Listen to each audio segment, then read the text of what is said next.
A new season, a new beginning.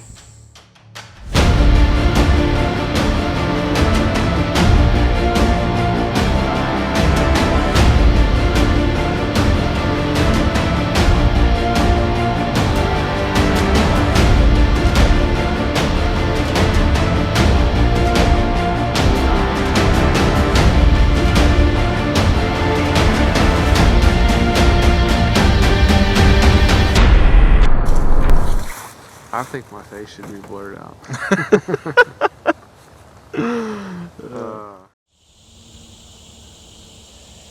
Thanks for watching the Whitetail Factor. I'm out here in one of our favorite spots called the Grove. We planted beans early season, knowing they'd get hammered.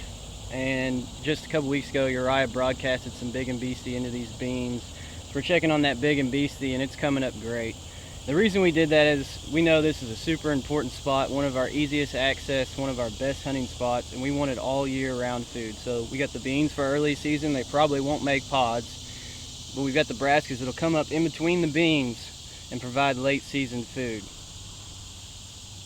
The next thing that we're doing is we're doing a trail camera survey, and it's something I suggest all you guys do. In our particular case, I think we have a little bit of a buck problem over here that most people aren't used to. We have what we think is actually a 1.5 to 1 buck to doe ratio over here, so we're really limiting any pressure we put on any does to keep them around the area for a solid rut. A lot of people that watch the show probably hunt in Indiana, where October is the start of the season. For us in Kentucky, September is the start of the season. So our trail camera inventory is a little bit different than your guys in the fact that the inventory we're getting right now could be the same pattern that we're going to hunt the first 2 weeks. But for you guys in Indiana, I wanted to talk about a little bit about what the inventory means. You're just simply getting an inventory of those bucks that are in the general area. Don't put too much emphasis on where they're at now, as the summer ranges can change to fall ranges. But we're going to go to Uriah, and Uriah's going to tell you exactly how we set up our trail cameras, and we're going to come back to me and we're going to talk about a few of the bucks we have this year that we know that we want to hunt. Got a few trail camera tips that Joe and I like to use when gathering inventory and trying to study the bucks best we can to determine age and see who we want to put on the hit list and try to hunt that year. Now, first and foremost, whenever we set out our trail cameras, we always try to face them north. We feel that's the least amount of sun interference with your cameras. Second best is to face them south. If we can't face them south and we just have a spot and a location that we have to face them east or west, we always choose east, because the sun sets in the west and you're going to get a lot of interference on your evening pictures, which we feel those are the most important to us.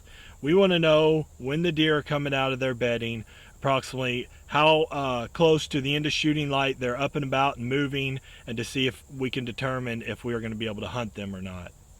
And it also seems that in the mornings, when the deer are going back to bedding, seems like they're always in a hurry to get back to their safe zone deep into the woods.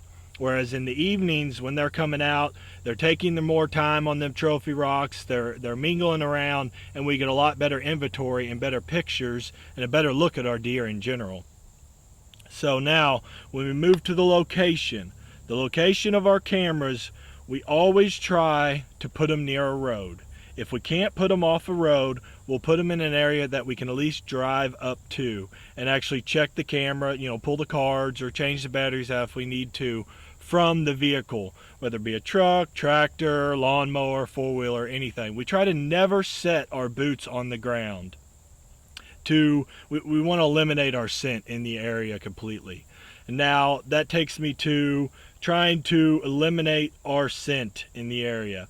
A couple things we do to try to do that is, if it's raining during the middle of the day, or if I know it's about to rain, I'll sometimes go out and check my cameras right before or during a rain. The rain will help wash my scent away off that camera. I'll also try to wear rubber gloves if I can. to eliminate my scent. And I will also spray down the camera as well with some scent control. Execute has a great scent control that is a plant-based product. It's all natural to help mask your scent and cover it up. Also, that brings me to back to the location. We never put our cameras in the woods. We feel that a lot of the deer in certain areas will bed close to those wood line, the edges of the woods. So we stay as far away from the woods as possible. Also, if we have to put our cameras close to the woods, which a couple of our locations have been throughout the years and on some of the farms that we've hunted, we'll always try to get that camera out and away from that area completely at least a month before the season opener. That way we're not alerting any of the deer to our presence in the area that they feel comfortable coming out in. And I've also noticed, even in some deep woodlots around this particular farm that I work and live on, the deer, there's a lot of beds within 100 yards of the edge of that wood line. And so even if I'm not spooking a deer away from its bed, I still feel that the deer may be able to see me. And if it can see me checking that camera, or in that camera, the general vicinity where that camera is at, then I feel that that deer is going to be less likely to want to travel through that area. So just briefly here before the season gets started, we wanted to talk to you guys about a couple bucks.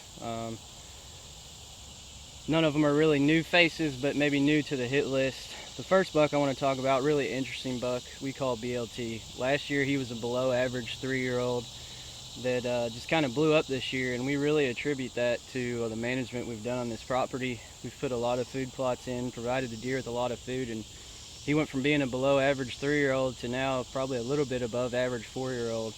Great looking deer. He's actually in a different part of the property than where we're filming here. He hangs out a lot in the south.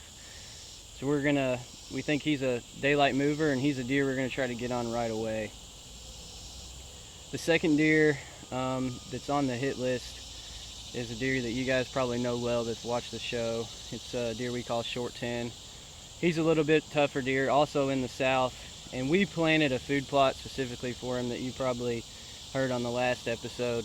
We planted a plot we call South Grown Up. We planted it with eagle seed beans and protected it. And we know he lives in that area, and we put up a redneck blind because it sits down in a valley to protect us from swirling winds. So he's a deer. We know he's gonna be tough. He is a daylight mover, but he's a daylight mover on only specific days we've noticed by following our trail cams. He moves on cold fronts, and he moves based on water sources on our property.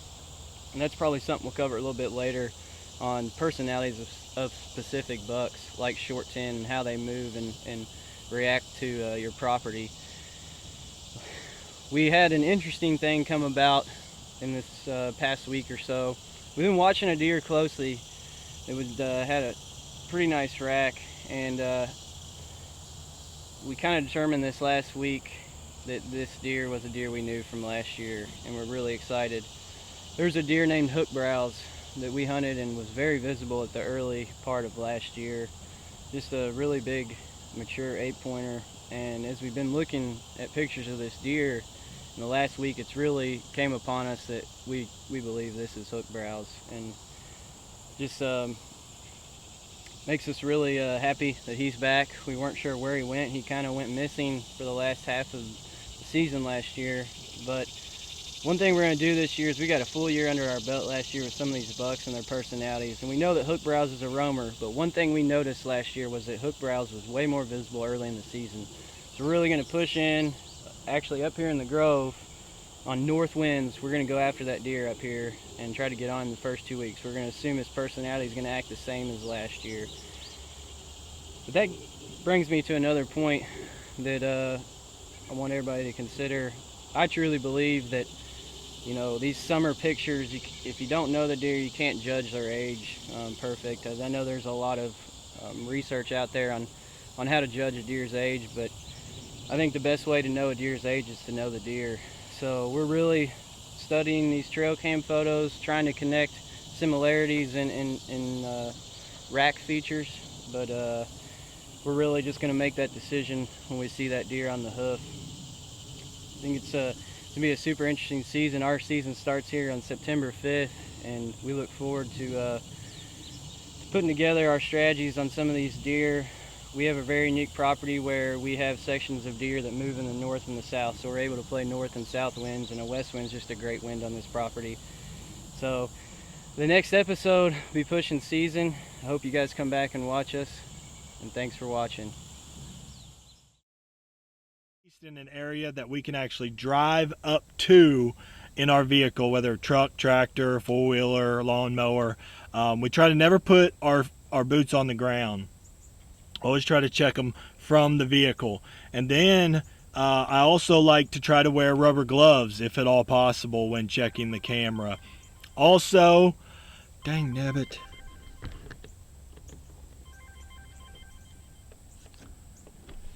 What's up, Joe?